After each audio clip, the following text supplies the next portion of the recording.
Subscribe to our channel and clicking on the red button and on the bell to activate all notifications so you don't miss any of our programs and research about music. Join us on a daily journey through the exciting and amazing history of the Rolling Stones, a musical journey that spans over 60 years and continues.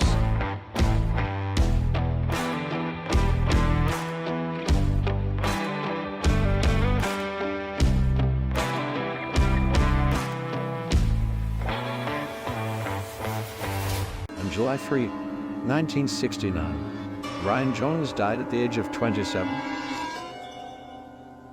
About midnight, Jones went for a swim with his Swedish girlfriend, Anna Volin, and another friend, Mr. Frank Thorogood.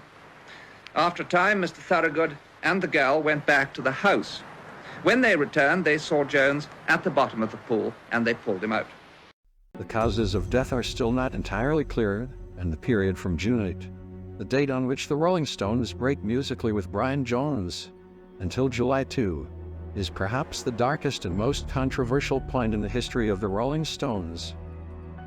In those 3 weeks, Brian Jones' life seemed to stabilize at first, after closing the chapter with the Rolling Stones and the new musical projects he wanted to carry out. But tragically, it was not. The consequence of the departure of Brian Jones from the Rolling Stones hit very hard in the band's environment. Everyone remembered not being able to avoid a feeling of guilt for having had to throw him out of the band, a feeling that became a tremendous tombstone when it was learned the news of his death.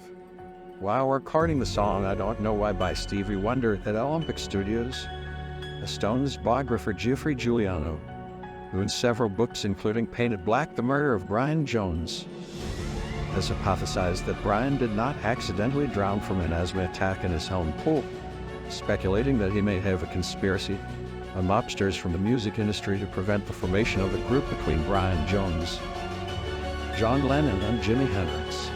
Brian's body was seen by his girlfriend, Anna Holland, at the bottom of the pool, after the course of 15 minutes in which he got out of the pool due to the cold, and returned to find Brian unconscious at the bottom of it, where he pulled him out.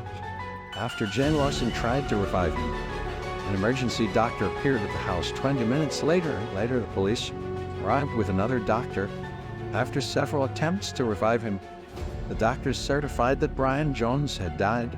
It was 12:45 p.m. the morning of July 3. At 2:15 in the morning, the wife of Tom Kalloch, who had been informed by Thorogood of what had happened, called Olimpyc Studios to report the death of Brian Jones. There were Jimmy Miller, Tom Kalloch, Les Perrin, Mick Jagger, Keith Richards, and Charlie Watts. Billy had gone to sleep minutes before. Charlie phoned me up. Phone went about 3 in the morning, and I just got off to sleep after about an hour. Charlie phoned me up and he just said, Brian died. I can't believe it, Then Mick flew to Australia to do Ned Kelly. Keith was working in the studio. Me and Charlie went to the funeral.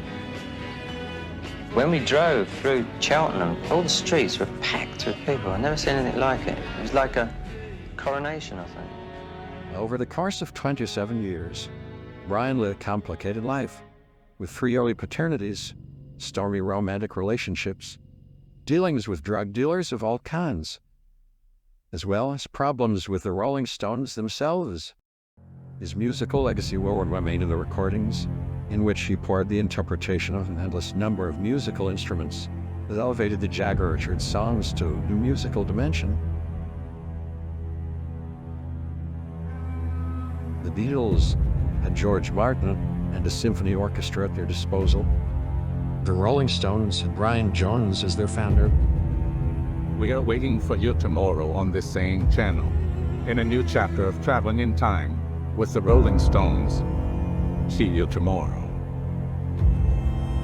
If you like this video, give it a like, comment, and share to continue uploading interesting content to the Machine Music channel.